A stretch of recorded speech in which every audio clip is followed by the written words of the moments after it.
할렐루야. 지난 시간에 이어서 오늘도 성령의 열매를 맺읍시다라는 말씀을 나누고자 합니다. 같이 한번 해보시겠습니다. 성령의 열매를 맺읍시다. 옆에 계신 분과 인사하면서 성령의 열매를 맺읍시다. 성령의 열매를 맺읍시다. 할렐루야. 나무는 열매를 보고 그 나무의 가치를 평가하듯이 성도도 다른 것이 아니라 맺어진 열매, 즉 믿음의 열매, 기도의 열매, 삶의 열매, 행실의 열매, 성령의 열매로 그 사람의 가치를 평가하는 것입니다. 농부가 나무를 심는 목적은 딱 한 가지, 열매를 맺고자, 좋은 극상품 열매를 얻기 위함이듯이 하나님께서도 우리에게 바라는 것은 다른 게 아니라 열매입니다. 열매. 요한복음 15장 8절 같이 읽어보시겠습니다. 시작. 너희가 열매를 많이 맺으면 내 아버지께서 영광을 받으실 것이요 너희는 내 제자가 되리라. 열매를 많이 맺어야 하나님 아버지께서 영광을 받으신다는 거예요. 우리가 예수님의 제자인지 아닌지는 뭘 보고 평가하느냐? 제자 훈련을 받았냐? 어쨌냐가 아니라 열매를 맺었느냐? 열매가 제자됨의 증표라는 것입니다. 마태복음 10장 19절 20절에서는 주님이 이렇게 말씀하셨어요. 다같이요. 아름다운 열매를 맺지 아니하는 나무마다 찍혀 불에 던져지느니라. 이러므로 그들의 열매로 그들을 열매 없는 나무는 찍어 불에 던지듯이 열매 맺지 못하는 삶은 무가치한 인생이라는 거예요. 그러므로 우리는 곧 낙엽이 되어 떨어질 잎사귀에 초점을 맞추는 게 아니라 잠시 있다가 시들 꽃의 인생의 영화에 초점을 맞출 것이 아니라 하나님이 원하시는 열매, 이 극상품 열매, 성령의 이 열매를 맺는 일에 우리는 초점을 맞추고 여기에 우리는 올인해야 되는 것입니다. 성령의 열매를 맺는 것은요, 일반 열매를 맺는 것과 대단히 비슷합니다. 배, 사과, 복숭아, 포도 이런 거 맺는 것과 굉장히 유사한 것입니다. 여러분, 일반적인 열매도 하루아침에 맺어지지 않고 긴 시간이 필요하듯이 성령의 열매도 하루아침에 맺어진 게 아니에요. 긴 시간, 많은 인내 시간이 필요한 것이죠. 그러나 많은 시간이 지난다고 자동적으로 열매를 맺는 게 아닌 것입니다. 일반적인 열매를 거두기 위해서도 철저한 계속적인 수고와 노력이 필요한 것입니다. 벌레도 잡아주고 병충해 약도 뿌리고 꽃도 따주고 비료도 주고 물도 주고 가지도 쳐주고 여러분 열매를 수확하는 마지막 순간까지 계속 수고하고 노력해야 열매를 얻는 것입니다. 얼마 전에 어느 집사님 신방을 갔더니 그냥 며칠만 놔뒀더니 그냥 풀이 막 키만큼 자란다는 거예요. 가만두면은 여러분 열매가 맺어지는 게 아닌 것입니다. 마찬가지로 성령의 열매도 시간이 지난다고 그냥 나이를 먹는다고 교회만 왔다 갔다 한다고 맺는 것이 아니라는 것입니다. 신앙생활을 하는 동안에 끊임없이 자신의 잘못을 고치고 죄를 끊고 교만의 싹을 자르고 마음을 더럽힌 것들을 십자가의 보혈로 씻어내고 허영과 자만의 꽃을 따주고 계속해서 말씀과 여러 말씀의 걸음과 기도의 물을 주고 육신의 정욕과 안목의 정욕과 이생의 자랑과 같은 이런 가지도 쳐줘야 되고 계속해서 성령 충만을 할 때 여러분 성령의 열매를 맺게 될 것입니다. 가만히 여러분 있으면 절대 성령의 열매를 맺을 수가 없다는 것입니다. 또한 열매를 맺기 위해서는 주어진 모든 것들을 잘 받아들이고 소화할 수 있어야 되는 것입니다. 여러분 열매를 맺기 위해서는 뜨거운 태양빛도 잘 받아들여야 되는 거예요. 이 장맛비도 받아들여야 되는 것입니다. 강한 바람도 칠흑 같은 어둠도 그 서리도 그것 다 받아들여야 되는 거예요. 어떤 것도 열매를 내는데 불필요한 것은 없어요. 밤이든 낮이든 새벽이든 태양 모든 게 열매내는데 있어야 되는 것입니다.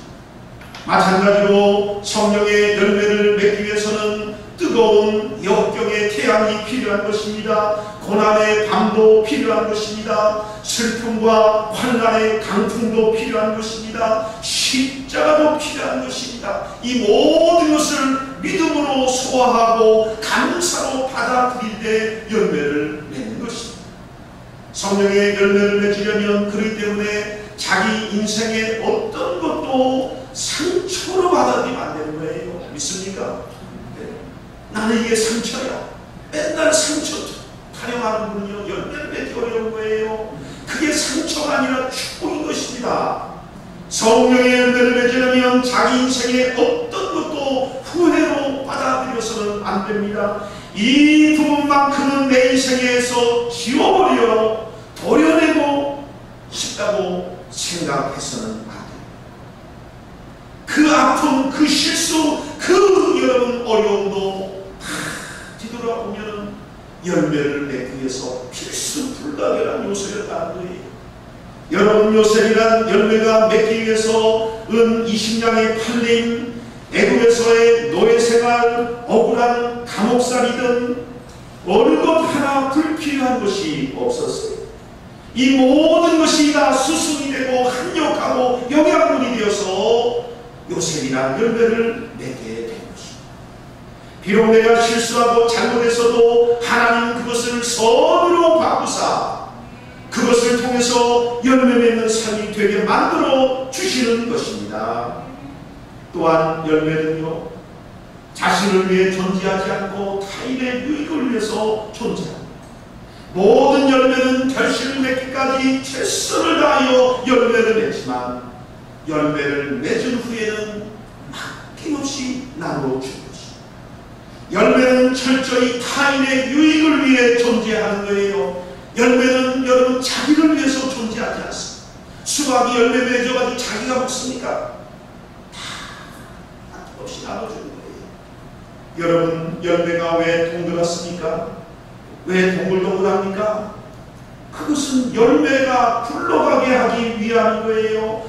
바퀴인 겁니다. 바퀴. 나무에서 열매가 떨어짐과 동시에 떼구르르 가급적 멀리 굴러가서 많은 이에게 나눔이 되고 유익이 되게 하기 위해서 하나님 열매를 동그랗게 만드신 것입니다.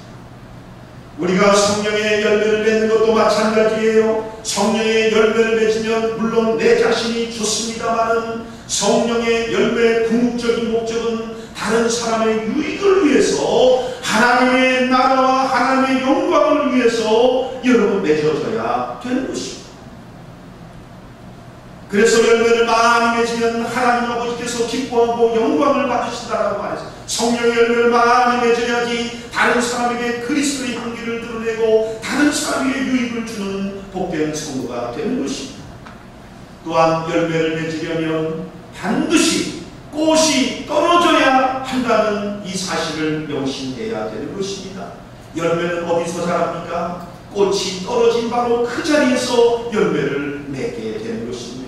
만약 꽃이 떨어지지 않으면 절대로 열매는 맺을 수가 없는 것입니다. 꽃은 무엇입니까? 내 인생의 아름다운 것, 자랑할 만한 것, 화려한 것, 매력, 장점, 향기와 같은 자기를 드러내고 싶은 그런 마음을 말하는 것입니다.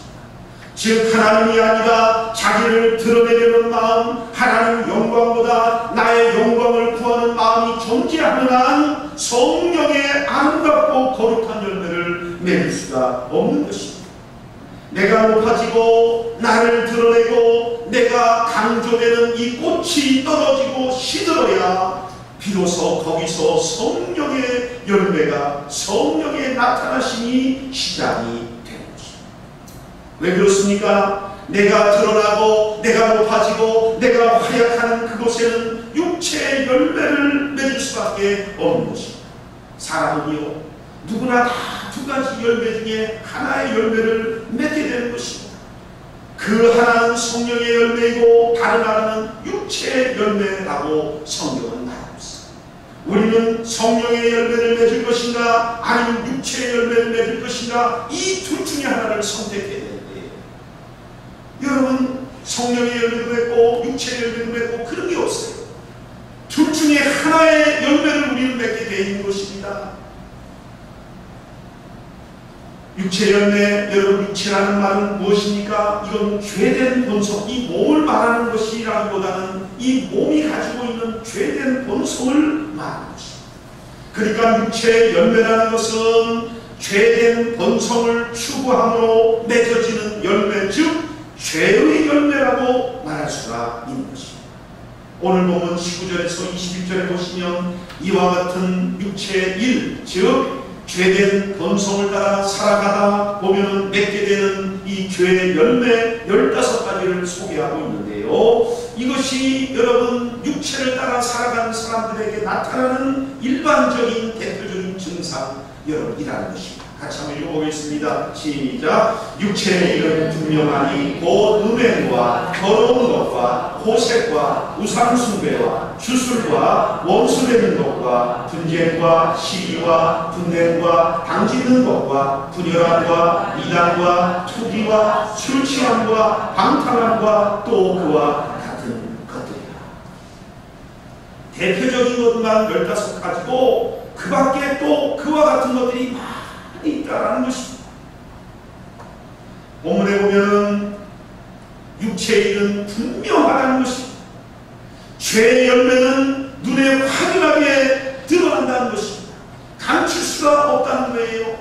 죄의 본성을 따라 살면은 여러분 죄의 열매가 맺어지기 때문에 여러분 사과를 보면 사과 열매가 확연히 드러나듯이 죄의 본성을 따라 살아가면요, 죄의 열매가 확연하게 그 사람의 인생에서 드러난다는 것입니다. 그래서 그 드러나는 죄의 열매 때문에 수치를 당하고 하나님의 심판을 받게 된다는 것입니다. 이 15가지의 육체의 열매, 죄의 열매를 분류해 보면요, 좀 간편하게 4가지로 나눌 수 있는데요. 첫째, 여러분 성적인 이 죄의 열매로는 음행, 더러운 것, 호색이 있습니다. 두 번째, 하나님께 짓는 죄의 열매로는 우상숭배, 술수, 이단이 있습니다. 그리고 다른 사람에게 짓는 죄의 열매로는 원수 맺는 것, 분쟁, 시기, 분냄, 당짓는 것, 분열함, 투기. 죄의 열매 중에서 가장 많은 죄는 다른 사람에게 짓는 그런 죄인 것을 볼 수 있습니다. 그 다음에 자기 자신에게 짓는 죄의 열매로는 술 취함과 방탕함이 있는 것입니다. 첫 번째 죄의 열매, 여러분 음행, 더러운 것, 호색, 즉 성적 범죄에 대해서 잠시 우리 같이 살펴보도록 하겠습니다. 여러분 성경은 인간이 육체적 본능을 따라 살면 제일 먼저 짓게 되는 죄의 열매가 뭐냐? 그게 바로 성적인 죄라는 거예요. 성적인 타락, 성적인 죄, 이걸 제일 먼저 짓는다. 음행은 뭐예요? 배우자가 아닌 사람과 맺는 부정한 성적인 행위를 말하는 것입니다. 이 죄가 너무나 많아가지고 지금은요 간통죄가 폐지되었습니다. 성폭행만 아니면은 둘이 합의해서 하는 모든 음행은 죄가 아니라고 이렇게 지금 세상은 말하고 있습니다. 두 번째, 더러운 것은 뭐예요? 좀 더 광범위한 하나님이 규정을 어기는 성적인 타락을 말하는 것입니다. 호색은 뭐예요? 음란과 부정한 성적인 생각, 말, 행동을 즐기는 것을 말하는 것입니다. 로마서 1장 26절 27절에서는 이런 성적 타락의 끝판이 동성애라고 그렇게 말씀하고 있습니다. 인간이 육체의 본능을 따라 살면은 하나님께서 가장 혐오하시는 동성애와 음행과 더러운 것과 호색을 부끄러움 없이 행할 뿐만 아니라 그런 일을 행하는 자들을 옳다고 말한다는 것입니다. 여러분, 하나님께서 노아 때 홍수로 심판하셨습니다. 소돔 고모라 때 폼페이 도시를 유황불로 심판하셨습니다. 그 심판의 공통성이 무엇입니까? 여러분, 소돔 고모라나 폼페이나 노아 시대 때 공통점은 극렬한 성적 타락이 있었기 때문인 거예요. 하나님은 도둑질하거나 강도질하거나 다른 죄를 범할 때는 그렇게 심하게 하지 않으셨어요. 그러나 성적으로 극렬히 타락할 때는 하나님께서 유황불이 되었던 홍수가 되었던 지진이 되었던 뭐가 되었던 여러분 그것을 심판하신다는 것입니다. 그만큼 성적 타락이 무서운 죄라는 거예요. 하나님이 극도로 혐오하는 죄라는 것입니다. 성적인 타락이 무서운 것은 왜 그렇습니까? 다른 죄는 다 몸 밖에 짓지만 성적인 죄는 자기의 몸을 가지고 자기의 몸 안에다 짓는 죄예요. 고린도서 6장 18절 말씀 읽어보겠습니다. 시작. 사람이 범하는 죄마다 몸 밖에 있거니와 음행하는 자는 자기 몸에게 죄를 범하느니라. 자기의 몸을 더럽히는 행위, 자기 안에다가 죄를 짓는 행위가 된다는 것입니다. 여러분, 성적 타락이 무서운 것은 성은 생명과 관계된 것이기 때문에 성의 타락은 생명의 타락을 가져온 거예요. 네. 그래서 성적인 타락을 한 가운데서 태어난 자식들은 부정한 자식이 되는 것이고 음란한 자식이 되기 때문에 여러분 그 후손이 복을 받을 수가 없는 것이죠. 또한 성적 타락이 무서운 것은 여러분 인간 개인의 양심과 정신과 영혼을 마비시켜 그 기능을 올스톱시키는 것입니다. 여러분, 성적인 타락을 하게 되면 양심이 여러분 어두워지는 거예요. 정신이 맑은 정신이 될 수 없어요. 영혼의 기능이 상실되는 것입니다. 뿐만 아니라 성적인 타락은 사회와 국가의 기본적인 윤리도덕과 질서를 파괴하는 거예요. 가정의 기본적인 이 여러분 윤리를 해체시키는 것이기 때문에 성적 타락이 무서운 것입니다. 또한 우리의 몸을 성적으로 더럽히는 것은 그리스도와 성령을 더럽히는 죄라고 성경은 말씀하고 있는 것입니다. 고린도전서 6장 15절입니다. 같이 보겠습니다. 시작. 너희 몸이 그리스도의 실체인 줄을 알지 못하느냐. 고린도서 6장 19절입니다. 시작. 너희 몸은 너희가 하나님께로부터 받은 바 너희 가운데 계신 성령의 전인 줄을 알지 못하느냐. 고린도 교회가 음란이 가득했습니다. 그래서 바울은 말합니다. 너희 몸이 그리스도의 성과이고 너희 몸이 성령이 거하는 저를 이렇게 할 수 있느냐라고 말씀하고 있는 것입니다. 잠언 7장 22절 23절에는요 성적인 죄에 빠진 사람을 비유로 이렇게 말씀했습니다. 22절 23절 같이 읽어보겠습니다. 시작. 소가 도수장으로 가는 것 같고 미련한 자가 벌을 받으려고 쇠사슬에 매이러 가는 것과 같도다. 23절이요 필경은 화살이 그 간을 뚫게 되니라. 새가 빠르니 그물로 들어가되 그의 생명을 잃어버릴 줄을 알지 못함과 같으니라. 여러분 음란의 산을 갚은 자는 어떤 자인 거예요? 소가 도수장으로 가는 것과 같다는 거예요. 미련한 자가 자기 벌을 받으려고 쇠사슬에 스스로 매이는 것과 같다는 거예요. 여러분 새가 그물로 빨리 뛰어드는 것과 같은 것이고 자기 생명을 잃어버릴 줄 모르고 여러분 그물로 뛰어드는 것과 똑같다는 것입니다. 여러분 성적인 죄는 부드럽고 달콤하고 매력적으로 다가오지만 결과는 화살처럼 찌른다는 거예요. 멸망하게 된다는 것입니다.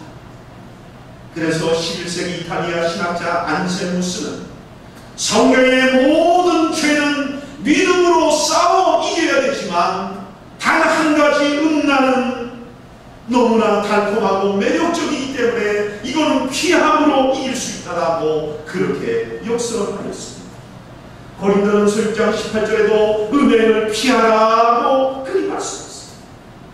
음행을 피한 요셉은 이겼지만 음행을 피하지 않았던 삼손은 음행에 삼킨 바가 되고 말았습니다. 그러므로 주님을 따르는 성도는 세상 끝나기 가까울수록 세상이 끝나려는 여러분 쾌락을 하나님보다 더 사랑하는 시대가 될 것이라고 얘기했어요. 그러므로 우리 사랑하는 주님을 따르는 성도는 거룩한 신부로서, 정결한 신부로서 자기 자신을 단정하게 하되 특별히 성적으로 정결하고 깨끗하고 쾌락보다 하나님을 더 사랑하는 우리 모두가 되어야 될 것입니다. 두 번째 제 열매는요, 하나님과의 관계에서 범죄인 우상 숭배와 술수와 이다는 것입니다. 여러분, 육체의 본능을 따라 살면은 하나님보다 더 사랑하는 것을 마음에 두고 그것을 추구하는 우상 숭배의 삶을 살게 된다는 것입니다. 우상은 다른 것이 아니라 하나님보다 더 의지하고 하나님보다 더 가치를 두고 하나님보다 더 사랑하는 것이 있다면 그게 바로 우상이에요. 예. 그래서 성경은 근본적으로 탐심이 우상 숭배라고 그렇게 지적하고 있는 것입니다. 하나님보다 돈을 더 사랑하면 돈이 그분에게는 우상인 거예요. 하나님보다 자식을 더 사랑하면 자식이 우상인 거예요. 하나님보다 자기 자신을 더 앞세우고 자기 생각을 더 여러분 내세우면 자기 자신이 우상인 거예요. 여러분, 세상 사람들이 제일 많이 섬기는 우상이 무슨 우상인지 아세요? 그 자기 우상, 자기 우상. 그래서 말세가 되면 3대 우상이 있을 거라. 하나님보다 더 사랑하는 게 3가지가 있을 거예요. 첫째가 자기, 둘째가 재물, 셋째가 쾌락인 거예요. 이게 현대인의 3대 우상이에요. 여러분들은 어떠십니까? 하나님보다 나를 더 앞세우는 자기 우상. 그래도 뭐니 해도 머니가 최고지. 이 돈을 제일 사랑하는 이 재물우상, 그리고 즐거움과 쾌락과 이런 것을 즐기려고 하는 쾌락우상, 이 3가지가 현대인들을 다 우상으로 덮고 있는 것입니다. 그러므로 우리는 내 자신이나 자식이나 재물이나 그 어떤 것보다 하나님을 더 사랑하고 마음과 성품을 다하여 주님 사랑하기를 힘써야 되는 것입니다.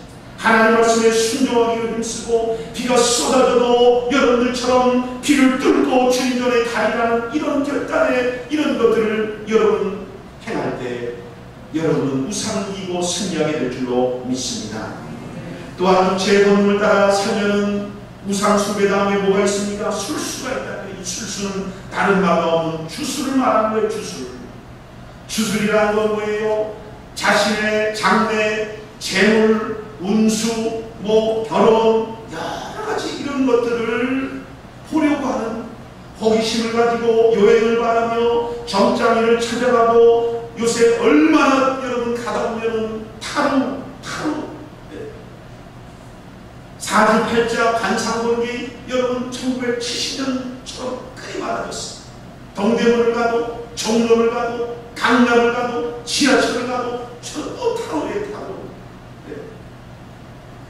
거기서 행복을 찾으려고 한다는 것입니다. 여러분, 인생을 지으신 하나님의 말씀을 따르는 것이 가장 행복이요 가장 바른 길임을 모르고 하나님을 떠나 우상과 마귀와 귀신의 힘을 의지하여 행복하려고 한다는 것입니다. 그러나 그 끝은 불행이요 저주요 파멸이라는 것을 우리는 알아야 되는 것입니다. 또한 육체의 본능을 따라 살면 이단에 빠지게 된다는 것입니다. 이단은 뭐예요? 하나님과 진리의 말씀보다 인간 보이는 교주와 달콤한 거짓 진리에 빠져가지고 거기에 맹신하는 것을 말하는 것입니다. 여러분, 왜 이단이 이렇게 강성하고 많은지 아십니까? 여러분, 어느 시대든지 이단이 없는 데가 없어요. 이단은 항상 강성하고 여러분 번성합니다. 그거 왜 그렇습니까? 인간의 타락한 마음에는요 이단을 따르고자 하는 그런 잘못된 이 본성이 있기 때문이라는 거예요. 하나님보다 보이는 인간 교주를 원하고 하나님의 이 엄격한 순결한 말씀보다는 여러분 인간의 귀를 혹하게 하는 거짓 진리가 더 마음에 와닿기 때문에 이단에 빠지게 되는 거예요. 이단의 교주는 사탄의 여러분 그 속임수를 잘 이해해가지고 사람을 속여가지고 재산을 뺏고 몸을 뺏고 인생을 다 빼앗게 되는 것입니다. 이단에 대한 여러분 빠지려고 하는 본성이 다 있기 때문에 이단에 가는 거예요. 그렇기 때문에 우리는 하나님만을 사랑하고 진리를 따라 사는 일에 힘써야 되는 것입니다. 세 번째 육체 열매는 뭐예요? 사람과의 관계에서 범죄인 이 원수 맺는 것. 다 읽어보겠습니다. 시작. 원수 맺는 것, 분쟁, 시기, 분냄, 당짓는 것, 분열함, 투기라고 말씀하고 있습니다. 여러분, 죄의 열매 중에서 가장 많은 죄는 뭐냐? 다른 사람과의 관계에서 짓는 죄. 다른 것은 고작 3개씩 대표를 했는데 다른 사람에게 맺는 죄는 무려 7가지를 얘기했어요. 무려 3배가 넘다는 것입니다. 육체의 본능을 따라 살아가는 사람은 다 이기적인 마음을 가지고 살기 때문에 이기적인 욕망이 충돌되지 않으면 다 여러분 거기서부터 이제 원수를 미워하는 것입니다. 다 용서를 하지 않고 끝까지 원수 관계를 풀지 않습니다. 성경은 원수에 대해서 어떻게 하겠습니까? 출애굽기 23장 4절 5절 같이 읽어보겠습니다. 시작. 내가 만일 내 원수의 긴 이른 소나 나귀를 보거든 반드시 그 사람에게 돌릴지니라. 5절이요. 내가 만일 너를 미워하는 자의 나귀가 짐을 싣고 엎드려짐을 보거든 그것을 버려두지 말고 그것을 도와 그 짐을 부릴지니라. 예. 원수가 여러분 원수의 그 소나 나귀가 길을 잃어버리고 헤맨다면은 어떻게 하는 거예요? 반드시 그 사람에게 잃은 소와 그 나귀를 가져다가 그 사람에게 돌려주라는 거예요. 그러나 여러분 육체의 본능을 따라 살아가는 사람은 원수의 그 소가 길을 잃어버리면 아예 더 깊숙이 잃어버리도록 유도해가지고 그를 집어넣으라고 말하는 것이지요. 네. 그게 바로 육체의 본능을 따라 살아가는 것입니다. 예수님께서도 원수를 어떻게 하라겠습니까? 누가복음 6장 27, 28절입니다. 다같이 시작. 너의 원수를 사랑하며 너희를 미워하는 자를 선대하며 너희를 저주하는 자를 위하여 축복하며 너희를 모욕하는 자를 위하여 기도하라. 여러분 이것이 신앙의 완성된 열매인 것입니다. 여러분 미워하는 자를 축복하고 모욕하는 자를 기도하고 원수를 사랑하고 서로 어떻게 하라는 이것이 여러분 우리 신앙의 여러분 열매인 것입니다. 그러나 이러한 행위와 마음은 여러분 육체의 본능을 따라 살아가는 사람은 결코 행할 수가 없는 것입니다. 우리는 성령의 열매를 맺어야지만이 원수도 사랑하고 손영 목사님처럼 자기 아들을 죽인 그 여러분 원수를 용서할 뿐만 아니라 양자로 삼아 그를 길이 축복할 수가 있는 것입니다.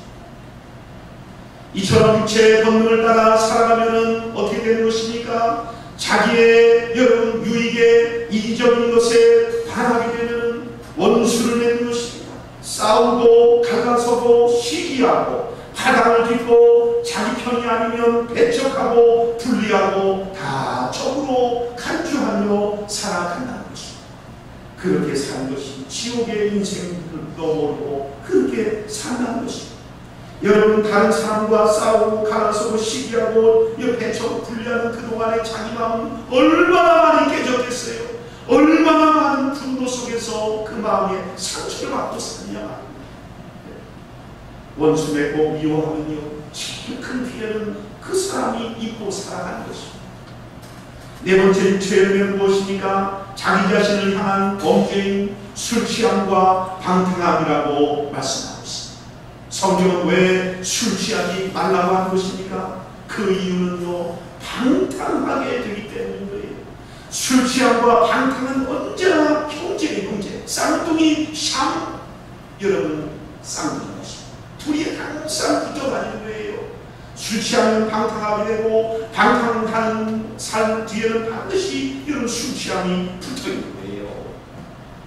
술에 취하면 모든 정상적이고 건전한 판단 능력을 잃게 됩니다. 믿음과 말씀과 윤리 도덕이 작동되지를 않습니다. 자신의 육체적 쾌락과 방탕에 자기를 방임하여 여러분 온갖 죄를 지기 때문에 술 취하지 말라고 성경은 거듭거듭 강조하고 경계하고 조심하라고 여러분 말씀하고 있는 것입니다.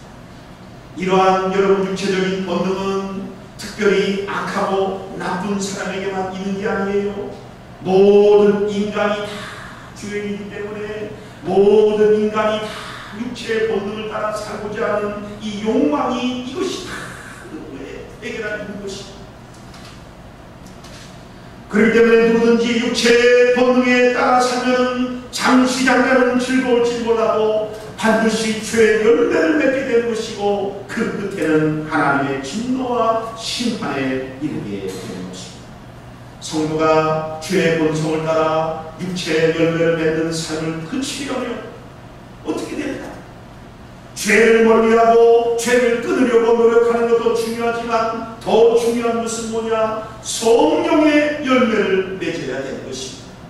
여러분 죄의 열매를 맺지 않으려면 여러분 반대로 여러분 성령의 열매를 맺으려고 쓰고 수고하고 노력하면요 내 삶의 죄의 열매는 사라지고 성령의 열매를 맺게 되는 것입니다. 그러므로 우리가 이 세상을 살아가는 최선의 방법은 가장 아름다운 인생은 뭐예요? 성령의 열매를 맺는 인생. 다음 주에는 우리가 맺어야 될 가장 아름답고 신령한 열매, 이 성령의 열매에 대해서 말씀을 나누면서 우리의 남은 생애가 성령의 열매를 맺기 위해서 더욱더 수고하고 노력하는 삶이 되기를 주님의 이름으로 축원합니다. 축원합니다.